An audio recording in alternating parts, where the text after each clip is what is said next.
大家好，我叫 Alex，我今天会用国语讲我学习普通话的故事，因为在之前的一些视频下面有一些人留言说他们想听，所以我今天给你讲。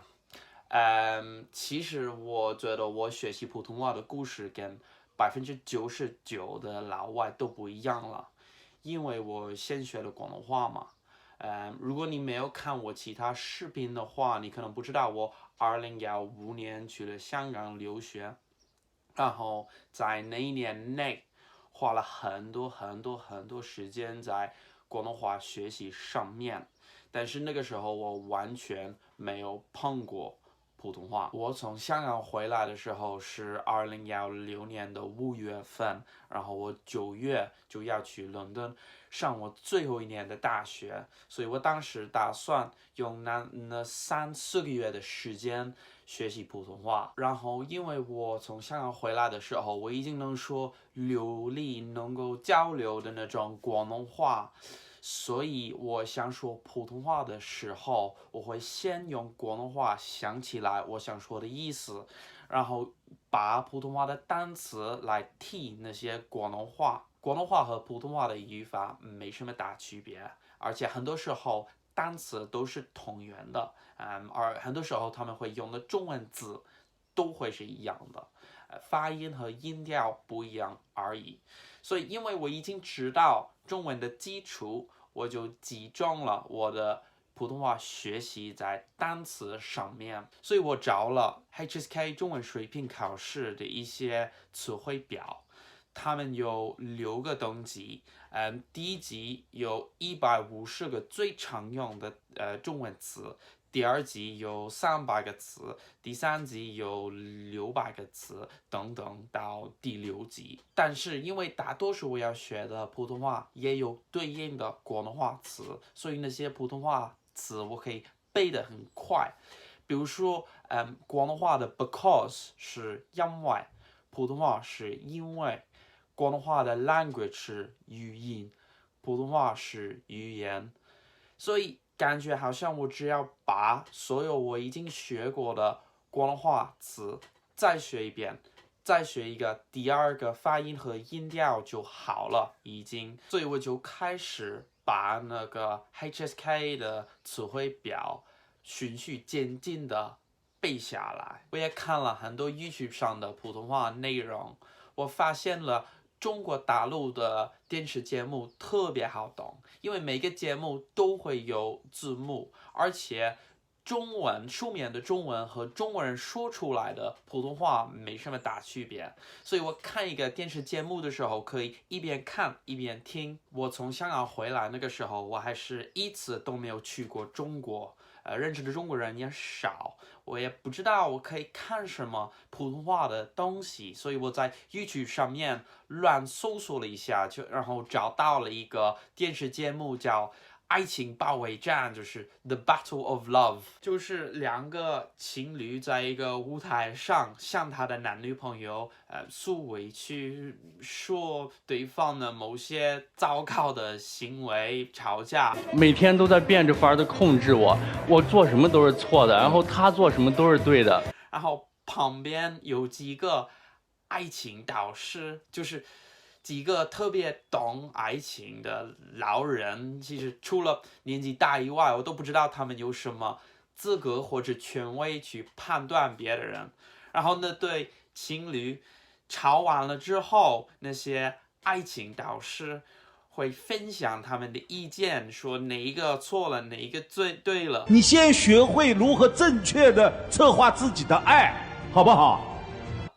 其实整个节目都很奇怪，好垃圾。但是我学习普通话的时候，我找到它了，然后有点上瘾了，每天都在看。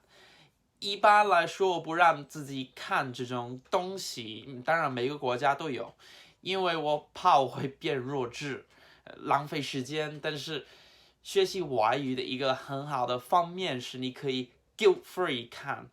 垃圾电视节目，因为你在学习。我学习普通话的过程当中，最大的转折点肯定是我搬去中国的时候，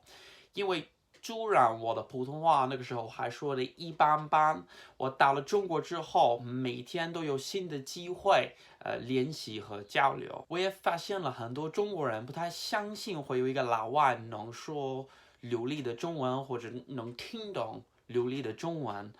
因为很多都认为普通话是全世界最难学的语言，这个其实我不同意。但是因为那么多中国人这么想的话，我之前比较经常会抓他周围的中国人在说我。 It was through there, wasn't it? Yeah. Yeah, I think so. Yeah. 对啊，谢谢啊。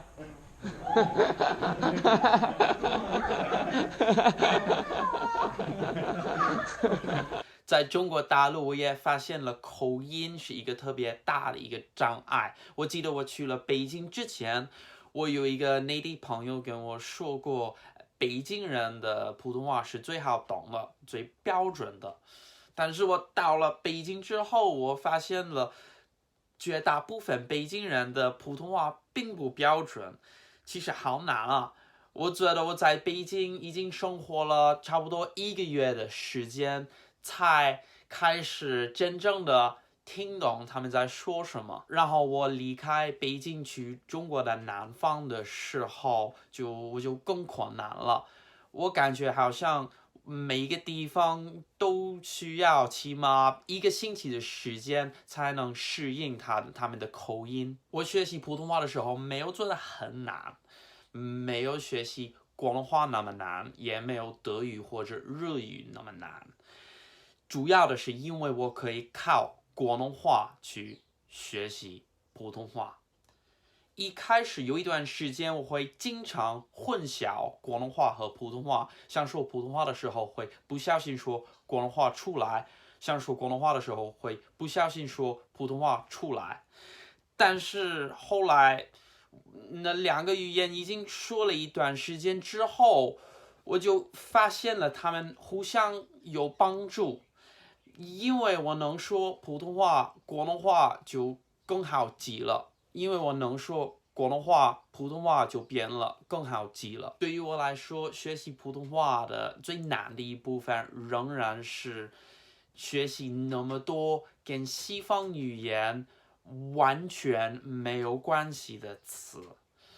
因为我记得我学习德语的时候，有很多单词听起来很像那个英文或者是差不多一样的，日语也有，广东话像的广东话也有一些，但是普通话真的没有，真的没有。所以感觉你要从零开始学习怎么说各种各样的东西，每个词都会有一个中文翻译，你要听到忘记，听到忘记，听到忘记。这个发生了5、6次之后，你可能会记得，但是只是在你的被动词量里面，然后你要讲话的时候主动的用这个词，才会感觉好像你真的学会它了。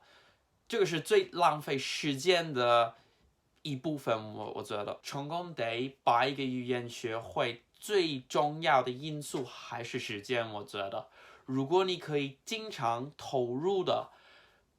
花时间在中文学习上面，你一定可以学会。我觉得好的，那就拍到这了吧。我在这个视频下面会写一些我觉得比较好用的普通话YouTube频道，如果你感兴趣，你就可以去看一下。从英国回去香港的航班刚才开始了，所以我下一个视频应该会在一个隔离酒店房里面拍。如果你喜欢这个视频，给我一个赞或者订阅。好的，下次再见。